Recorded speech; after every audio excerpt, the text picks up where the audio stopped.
la falsa neutralitat i el feminisme com a equilibri. Sovint, trobes persones que, amb una certa comoditat moral, afirmen que no els agrada definir-se com a feministes. No perquè estiguin en contra de la igualtat, això gairebé ningú no ho admetria, sinó perquè diuen de fugir els ismes. Segons aquesta idea, els ismes radicalitzen, polaritzen i simplifiquen una realitat que hauria de ser més matisada. La intenció aparent és noble, no voler extrems, no voler conflicte, però el resultat sol ser un altre. Aquesta posició, que sovint es presenta com a neutral, és en realitat una forma d'equidistància tramposa, i no perquè siga malintencionada, sinó perquè confon neutralitat amb absència de responsabilitat. Quan hi ha una desigualtat estructural, quedar-se al mig no és quedar-se fora del problema, és acceptar-lo tal com està.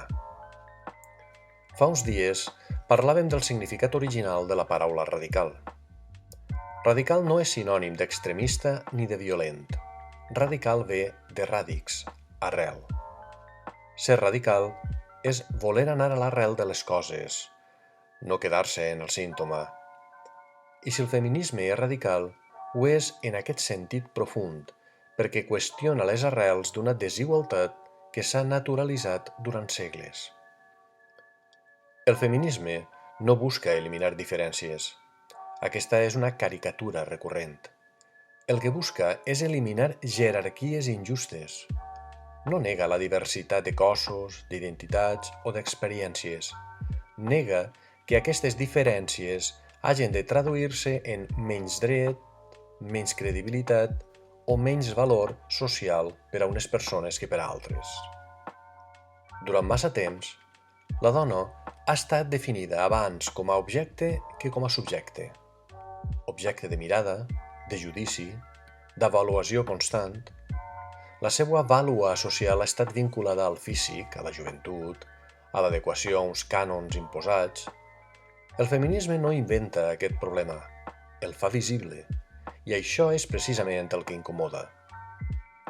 Dir que el feminisme radicalitza sovint amaga una altra idea, que abans no hi havia conflicte, però abans no hi havia harmonia, hi havia silenci.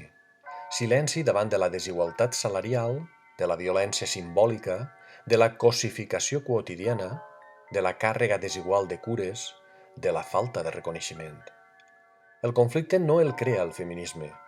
El feminisme posa paraules a un conflicte que ja existia. Adscripció al feminisme no és una declaració de guerra ni una adhesió acrítica a un dogma. És, sobretot, una presa de consciència. És entendre que la igualtat abstracta, jo crec que tots som iguals, no transforma res si no va acompanyada de canvis concrets en estructures, mirades i relacions de poder.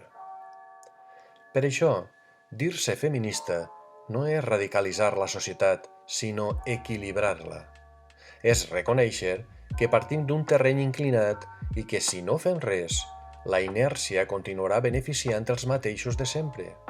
No és imposar una visió del món, és corregir una injustícia històrica. La falsa neutralitat, en canvi, té un efecte molt clar. Preserva l'ordre existent mentre es presenta com a virtut moral. Però quan la neutralitat serveix per no incomodar-se, per no revisar privilegis o per no posicionar-se davant de desigualtats evidents, deixa de ser neutralitat i es converteix en indiferència. Potser cal dir-ho sense por. En una societat desigual, no prendre partit per la igualtat real no és quedar-se al marge. És acceptar el desequilibri com a punt de partida. I justament per això, el feminisme no és un isme més, és una ètica, una manera d'entendre la justícia, la dignitat i la convivència. No per eliminar res, sinó per restituir allò que està negat.